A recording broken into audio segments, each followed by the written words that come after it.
Assalamualaikum mga kababayan ko dyan sa Middle East, mga kapaka-OFW, Yumkin side.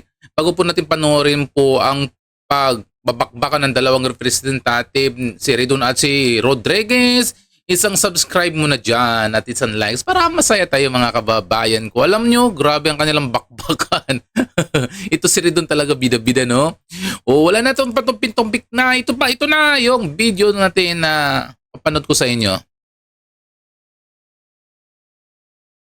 Up until today. That would be a proper objection with due respect if we had ended our request previous to 2022. But to be clear, I think a big chunk of all of these businesses' requests will most definitely cover up until today, Madam Chair. And more particularly, there are specific firms here which basically cover the term of the Vice President already. Geometry Security, Amianan Shores, Cable Tow are some examples. But to be clear, all of these are firms that had been listed in the 2024 SALN, which is why I think the nexus between the documents of the SALN and the corporate records is established as we speak. Madam Chair. Would you Madam like to Chair. make additional manifestation? May I secure from Congressman Ridon a statement of ultimate facts in the third and fourth complaint, which mentions these corporations? Are there any? None. There is none. None. Second, are there annexes that would show in the third and fourth complaint that would, mention and that will pertain to why you're going to ask for subpoena ducis tecum to the SEC and for the records there? Yabang ng mukha ni no? Tignan mo mukha ni Ridon. Galit na galit si Ridon. Bakit Ridon? Judge ka sa sa impeachment, ba't ganyan ang pagmumukha mo? Dapat tignan mo ang bawat, ibalansay mo ang bawat partido kung ano ang tama at mali. Kaso lang sa kayo, ang kay Ridon pinagpipilit niya talaga kahit mali eh. Sila ang tama eh. Kasi gusto nila talaga ma-impeach si BP Sara. Ay ito naman kasi si Representative Rodriguez, ito sa kanya panay sa batas ang kanyang sinasabi, nakakanik lahat sa batas. Ay ang kay Ridon wala eh. Are there annexes in the complaint? There is none. Madam Chair, clearly this will be the biggest fishing fleet expedition that we are doing. Because it was, we only deal with ultimate facts. In fact, we are trying here to determine whether there is violation of the 6 grounds of the Constitution as stated in the two complaints. And so therefore, how can we have that, Madam Chair? So that's the first one. Secondly, did I hear from you that you want records from a law office? I heard something because this is new to us. This is a surprise to us, all of us here, that they are now a subpoena for entities that are not included in the complaint. So are you saying there's something about a law office? To be clear, these are in the SALN of the Vice President for 2023 and 2024. So I think there is nothing that prevents this committee from basically issuing subpoenas on documents that are actually public documents, Madam Chair.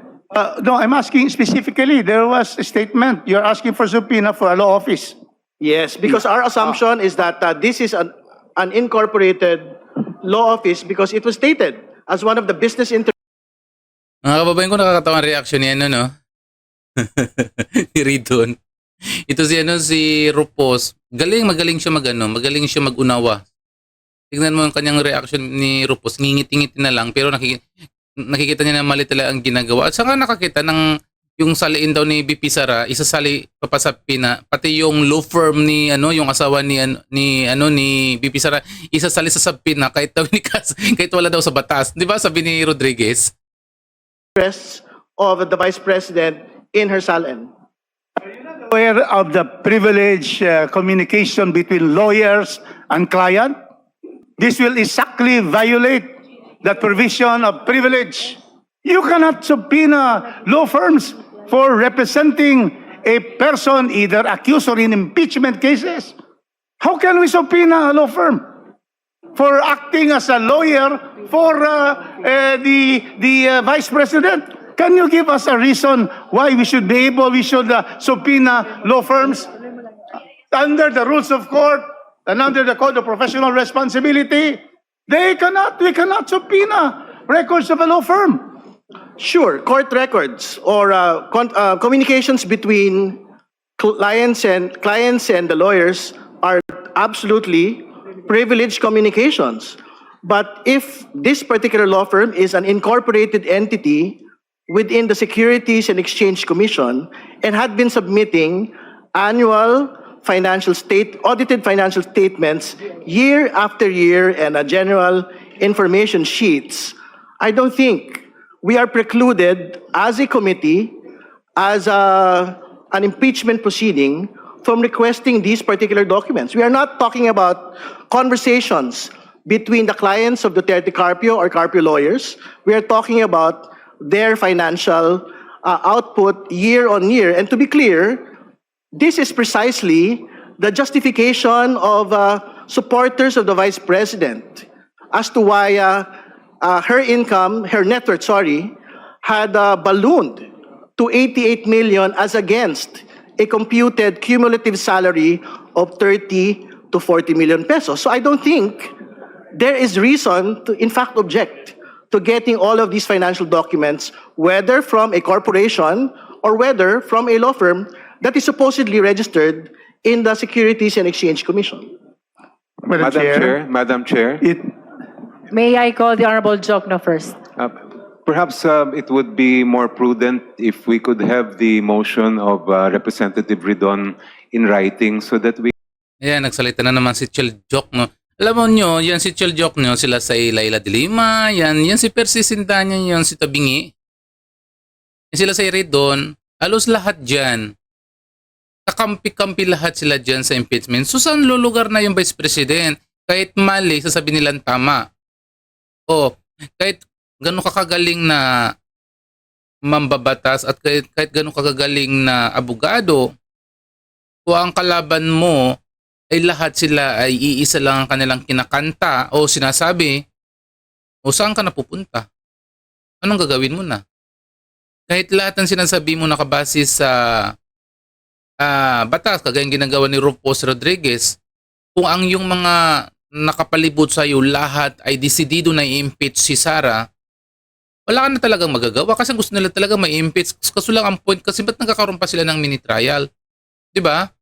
Kung gusto nilang i-impeach si VP Sara, i-impeach nila kaagad yan para makapunta na doon sa makapunta na sa Senado. Yun ang totoo talagang bloodbath sa Senado kasi doon magkakaroon ka ng cross-examination doon sa mga testigo laban kay VP Sara. Diyan hindi pwede, hindi ka pwede magsalita dyan eh.